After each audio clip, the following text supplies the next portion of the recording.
दो अंकों से बनी एक संख्या, दो अंकों से बनी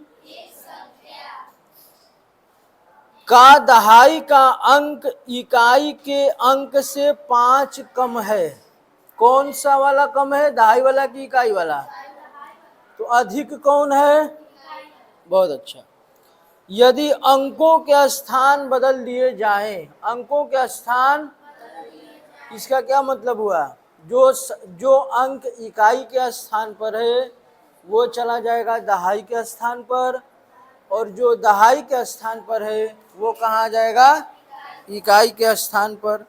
तो अंकों के स्थान बदल दिए जाएं तो नई संख्या, तो एक नई संख्या बनकर आएगी।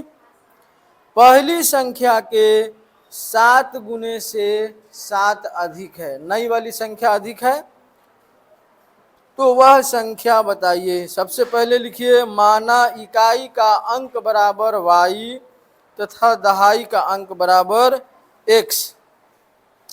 माना इकाई का अंक बराबर y, सवाल नंबर 4 है।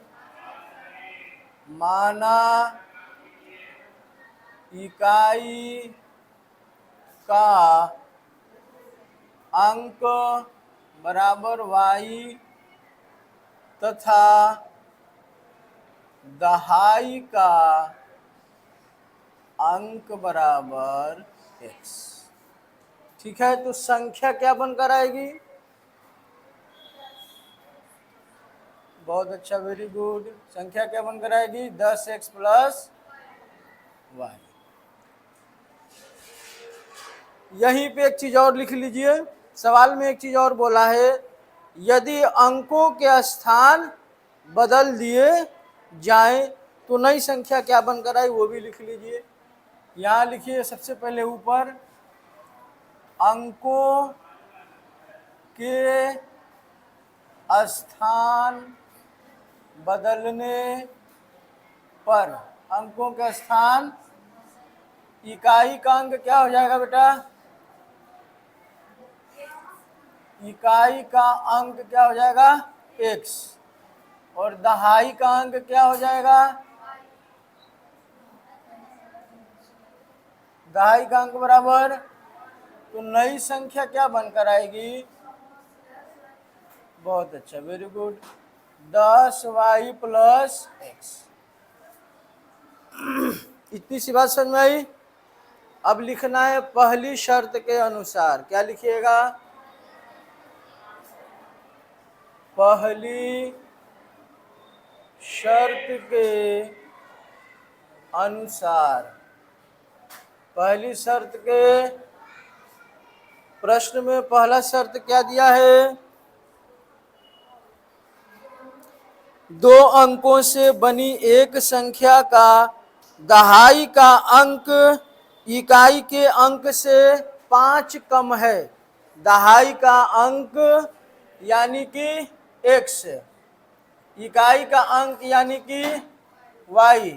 तो जो दहाई वाला अंक है इकाई वाले अंक से 5 कम है, तो इसका मतलब 5 ज्यादा कौन है? इकाई वाला। और 5 कम कौन है? दहाई वाला। हमारा जो उद्देश्य है वो है समीकरण को बराबर करना, तो हमें 5 किस में जोड़ना पड़ेगा? कम वाले में कि ज्यादा वाले में? कम वाले में। कम कौन सा है? दहाई का। तो 5 किस में जोड़िएगा? दहाई वाले में। तो दहाई का अंक 5 x है, इसमें 5 जोड़ दिया, बराबर हो गया। ठीक है, अब समीकरण बनाइए, पक्षांतर करके y इधर आएगा तो माइनस का, 5 प्लस का उधर जाएगा तो माइनस का।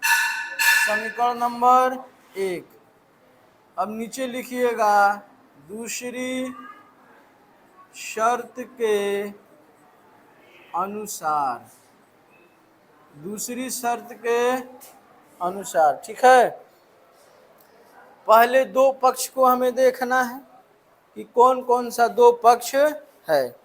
सवाल को ध्यान से देखिए, आगे लिखा है, यदि अंकों के स्थान बदल दिए जाएं, अंकों के स्थान, तो नई संख्या पहली संख्या, पहले दो पक्ष डिफाइन करना है।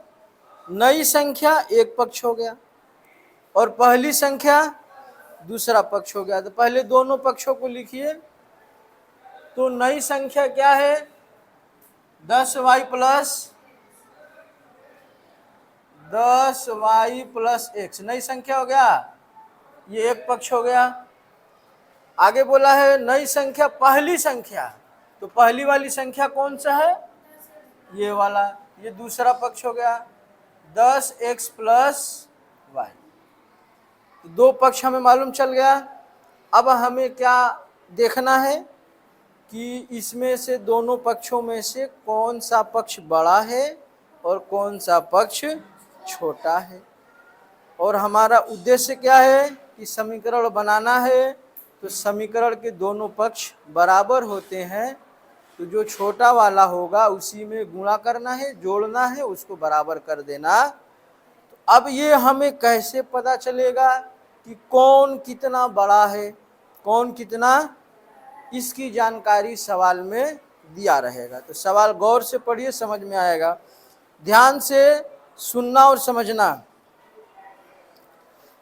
यदि अंकों के स्थान बदल दिए जाएं तो नई संख्या, क्या बोला है? नई संख्या पहली संख्या के दो गुने, पहली संख्या के यानी पहली संख्या का दो गुना कौन है? नया वाला, यानी नया वाला ज्यादा हो रहा है ना। दो गुने से 7 अधिक हो जाएगी, यानी जो नया वाला संख्या है वो पहली संख्या से 2 गुना हो जाएगा और उसके बाद 7 और ज्यादा हो जाए। तो ये जो ज्यादा हो रहा है वो कौन सी संख्या हो रहा है? नई वाली। इसका मतलब जो पहली वाली संख्या है वो कम है। तो जो नई वाली संख्या जितना ज्यादा है, पुरानी वाली संख्या उतना ही कम है।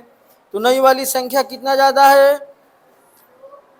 हाँ, 2 गुना से 7 अधिक, 2 गुना से, इसका मतलब पहले ये जो नई वाली संख्या ये 2 गुना ज्यादा है, इसका मतलब ये 2 गुना कम है। तो इसमें हम क्या करेंगे? 2 का गुणा कर दिया, तो ये 2 गुना ज्यादा था, अब ये भी 2 गुना हो गया।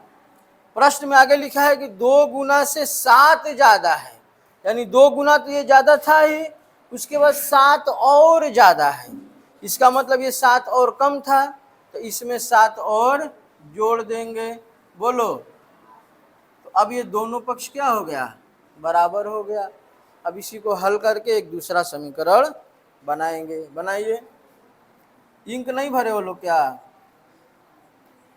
2 दहा में 20x प्लस 2 का y में गुणा करोगे प्लस 7, पक्षांतर करो 10y प्लस x, ये 20x प्लस का इधर आएगा तो, और ये 2y प्लस का इधर आएगा तो बराबर, यहाँ बराबर इधर क्या है? 7, यहीं रुक जाएगा। 10y प्लस का है, 2y माइनस का है, घट के कितना आ जाएगा? 8y। x प्लस का है और 20x माइनस का है, घट के कितना आ जाएगा? -19x बराबर, सीधा करके लिख दीजिए, -19x प्लस 8y बराबर समीकरण नंबर 2। समीकरण नंबर, अब दोनों समीकरणों को हल करना है। दोनों समीकरणों को चलो हम विलोपन विधि से हल करने का प्रयास करेंगे। विलोपन विधि में ये होता है कि दोनों समीकरण के किसी भी एक पद को बराबर होना चाहिए। दूसरा समीकरण का जो पहला पद है ये है -19x, माइनस को छोड़ो, ये क्या है? 19x क्या है? और पहला वाला समीकरण का पहला पद क्या है? x। तो यानी अगर हमें इसको बराबर करना है तो यहाँ भी 19x होना चाहिए। तो इसमें किसका गुणा करेंगे कि 19x हो जाएगा? 19 का, भाई यहाँ इसके सिर्फ x है, क्या है? और गुणांक में कुछ नहीं तो 1 है, बनाना 19 है, क्योंकि इसका पहला पद क्या है? 19। इसमें किस संख्या का गुणा करोगे कि 19 हो जाएगा? 19 से। तो लिखेंगे इक्वेशन 1 इज मल्टीप्लाइड बाई 19। क्या लिखोगे?